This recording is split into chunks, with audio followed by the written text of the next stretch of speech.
got to be honest with you, I want to talk about Mitt Romney today. And look at what she did. She just absolutely stole the show by coming in here the way she did. She's amazing. All right, so on to Mitt Romney finally. I think Mitt Romney's bigger problem might not be Sarah Palin, but Mitt Romney. God, how many flip-flops has this guy gone through? Let me read a quick list for you guys. We got health care mandate. He was for it, then he's kind of against it on a national level. He was for the bank bailouts. Now he's against them. He was for the stimulus. Now he's against them. Auto bailouts, abortion rights, and the list goes on and on. We literally ran out of room in that graphic that we're showing you guys. So, Richard, what's the most egregious of those flip-flops, and what do you think hurts him the most? Well, the most egregious is what he tried to talk about today, which is about the economy. You know, if you're going to have a narrative, he's right, by the way, to go after the president on the president's weak spot. It's definitely the economy. It's the job situation. But if you're going to go after him, you cannot do the flip-flop on the bank bailout. I mean, it's just really hard when the bailout actually worked. It may still be pretty unpopular among a number of people, especially people who don't really understand what happened. But the money came back into the administration, and jobs were saved, especially in the auto industry. You know, there were good sections of what he did today, especially when he got personal, talking about his father. As soon as he drifted off topic, when he got onto foreign policy, he had to say, oh, the president's hesitant and indecisive, but I give him credit for getting bin Laden. You know, it just doesn't make sense. Yeah, and the auto bailout, I mean, that was such an unbelievable flip-flop, because that seems to have totally worked, whatever you think of the financial bailout.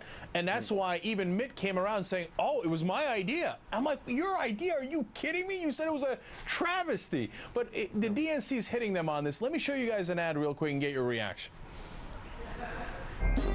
When government is trying to bail out banks, we have every good reason to be alarmed and to speak our mind.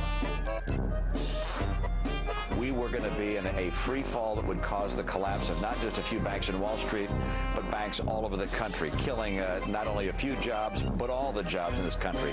That's what we were facing, and the TARP program kept that from occurring. I think a stimulus program is needed. I move quickly. These are unusual times. What the president created with his $780+ billion stimulus plan was something which grew government, but did not grow the private economy. You know, David, everybody gets it. This guy's unbelievably slippery. But having said that, with all the money that he had, with all the momentum that he had, all the poll numbers that he had, it looked like he's the clear front runner. But as you look at things like that, you begin to think, is he really? Can he make it out of the primary? I mean, I think there's so many Republicans who look at that and go, I don't like that guy.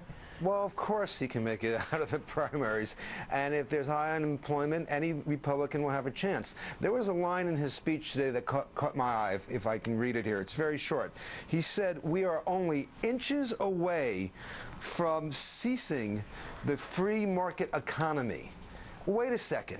Does he really believe that Obama is on the verge of collectivism here in the United States? To me, this was sort of like throwing red meat to the Tea Party folks. There is no way that Mitt Romney actually believes those words. We know the corporate profits are soaring. As you talked about, the automakers are doing well. Until yesterday, the stock market has been great. We are not close to the free market economy ceasing existence in the United States. And yet he said that with a straight face. So, I mean, he's going to have trouble not so much even on flip-flops. I think I'm presenting authenticity. You know, candidates who say what they believe, whether it's true or not, tend to connect better than those who say things that they really don't believe. By the way, Chuck, there was another great line in there where he said, if you want to create jobs, it helps if you've had one. As if being a venture capitalist is somehow more worthy than being a lawyer. I mean, what is he, the man of the people, that he actually goes out and digs on the coal mine? And Bain Capital took over a lot of companies,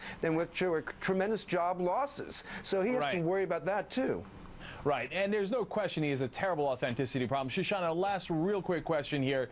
Look, obviously he can make it out of the primary. I agree with David on that. Me too. But is he still the front runner in your opinion? I think that really with so many people entering and still deciding whether they're going to enter and all the problems that Romney does have, I think that we can't really call him a front runner still. Yes, he's well known. He's in it. He's going for it. But, I mean, I think it's meaningless at this point to say that. One point on his authenticity, I completely agree with David that truck is probably his biggest problem.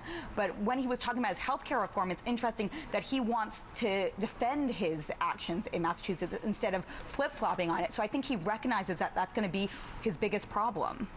All right, David Corn, Richard Walsh, Shoshana Walsh, thank you all so much for joining us this evening. Thanks.